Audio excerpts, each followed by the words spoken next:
Alors, nous allons faire un tour d'horizon très rapide des rapports synthétiques de Prodeos.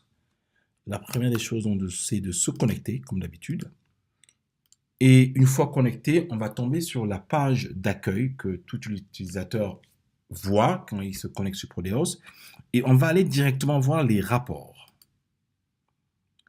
Et on va donc se positionner comme un manager, donc de l'équipe de direction. On va aller voir les rapports tableau de bord. Le premier rapport, tableau de bord. Dans le tableau de bord, on a une vision précise de ce qui se passe au jour où on regarde le tableau de bord. On peut le faire mensuellement, on peut le faire journalièrement, trimestriellement, etc. Ici, on regarde ce qui se passe ce jour. On est à 33 jours sans incident catastrophique, donc on a cette vision-là. On a dans la première partie de ce tableau de bord les indicateurs de performance ou indicateurs réactifs, et on a les indicateurs proactifs ou de prévention en bas, incidents reportés par l'employé, les incidents donc reportés également par tous les employés, le type d'employé, en tout cas le nombre d'employés qui reportent des incidents sur l'ensemble des employés. Et plus bas, on a les trends, donc les événements qui regroupent à la fois les incidents et accidents, le nombre d'accidents catastrophiques. Et ça, on peut le regarder donc mensuellement, on peut regarder sur toute l'année, donc on peut avoir une antériorité sur 12 mois. Et là, par exemple, on va regarder tous les 12 mois de l'année. On voit par exemple qu'on avait au niveau des événements cette antériorité-là. Le mois de juillet, par exemple, était un mois où on avait 9 accidents catastrophiques. On avait un très bon reporting aussi en juin, juillet par exemple, ici. Et le nombre d'incidents reportés par employé. Et on peut le regarder également ceci par différentes zones de l'entreprise. Et là, on va prendre une zone différente. Et on voit que, par exemple, là, c'est une zone qui se passe bien. Ils étaient, en tout cas aujourd'hui, ils sont à 139 jours sans accident catastrophique. On peut regarder, tout à l'heure on l'a dit par jour, donc avec une antériorité sur une semaine.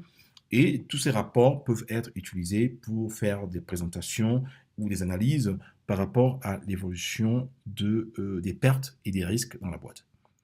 Le deuxième rapport, donc on va revenir à zéro et au départ, et le deuxième rapport qu'on va regarder, c'est des rapports de reporting qui nous donnent très rapidement comment est-ce que les employés participent à l'effort de la construction de la pyramide des risques. Et là, on va par exemple voir, dans le cas d'espèce, la liste des employés. Très rapidement, on a la photo de ceux qui reportent le plus. Ceux qui reportent le plus, premier, deuxième, troisième. Et on a ici, évidemment, l'ensemble des employés avec les rapports qu'ils ont mis. Et on peut effectivement le faire par zone également de la boîte, très rapidement.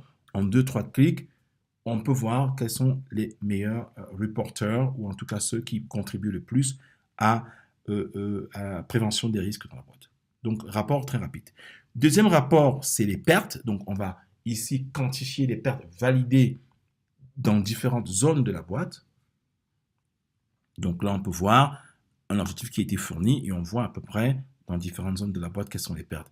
Et enfin, probablement le rapport le plus important, c'est le rapport sur les risques qui va décliner la pyramide des risques.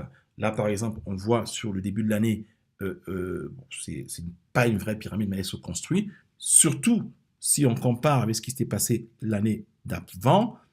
On regarde que sur l'année d'avant, on avait plutôt un rectangle et que cette année, on a évolué. Si on reste que sur l'année d'avant, 2018, si on descend plus bas, le problème était la conduite. 16% des accidents étaient de la conduite, de la manutention, de la procédure interne. Donc, on a le top 5 des problèmes. Et si on continue à descendre, on a les raisons de ces problèmes qui sont ici le manque de supervision, la négligence, les erreurs humaines et la chaîne d'approvisionnement. Si on regarde ce qui se passe en 2019, toujours dans la même logique, là, on voit, on l'a vu tout à l'heure, la pyramide commence à se construire.